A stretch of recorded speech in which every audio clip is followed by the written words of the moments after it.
colleagues to welcome our guest, Director of the Office of Management and Budget, the Honorable Russell Vogt, to the committee. Just some thoughts. We've done well to have some constructive conversation and have civil tone. Today, I suspect, will be a little more amped up. And I'm pretty amped up myself. Of course I believe in impoundment. Okay, thank you. Thank you. The Supreme Court has never spoken on this issue, by the way. All of what you said is largely not true and heavily. Russ, I don't know of a president in my lifetime, maybe in history, but in my lifetime, that has inherited such a complete and utter mess as President Trump did in January of last year.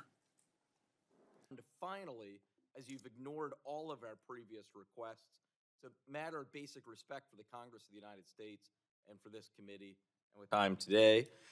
You know how bad this economy is when we hear Joe Biden being invoked, we hear trans people being invoked. I was waiting for Jimmy Carter to be blamed next, but apparently we didn't get quite there. Priorities and cut taxes for working Americans. This bill bent the cost of Mr. Vogt, just hold on for a second. cycle.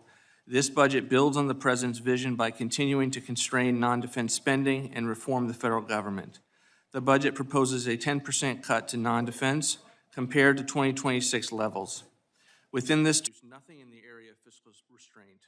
A lot of talk about the program and the problems, but utter futility about doing anything about it.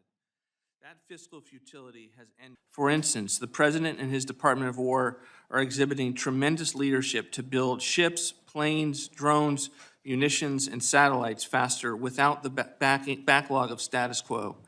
For the industrial base to double or triple and build more facilities, not just add shifts, it requires multi-year agreements to purchase into the future. That cost has to be booked in this first year. Under President Chairman, and thank you, Mr. OMB Director. I didn't know how shy you were until the last 15 months when you weren't before a committee. The idea that we're going to pay for a 42% increase in this military, in this Department of Defense, and at the same time cut Medicaid, Medicare, not pay for childcare, all of these things that the American people need, in the case of Medicare, have paid into, that is a reflection of priorities that are out of whack. In Pentagon spending up to $1.5 trillion. We have never in the history of this country seen spending like this. President's budget. His budget asked for a shocking surge in Pentagon spending up to $1.5 trillion.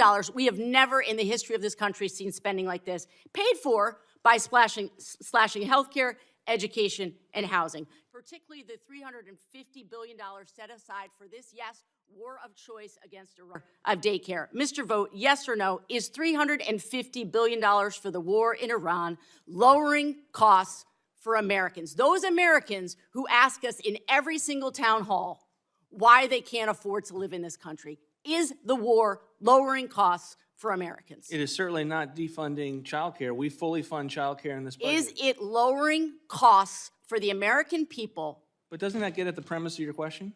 You can find that. The gentlelady's time has expired if the gentleman wants to respond. I would just say this president has been a person who has campaigned. So he is doing what is necessary to keep us safe while at the same trying to pursue diplomacy so that we can get out of wars and lower those costs over time. I thank the gentleman. That the defense appropriation supplemental will cost about $100 billion. What are you all asking for in order to fund the war in Iran? How much will you be asking? We're not ready to come to you with a request. We're still working on it. We're working through to figure out what's needed in this fiscal year versus next fiscal year. Do you have a ballpark? I don't have a ballpark Will it be at this more point. than $50 billion? I don't have a ballpark for you, Okay. Congresswoman.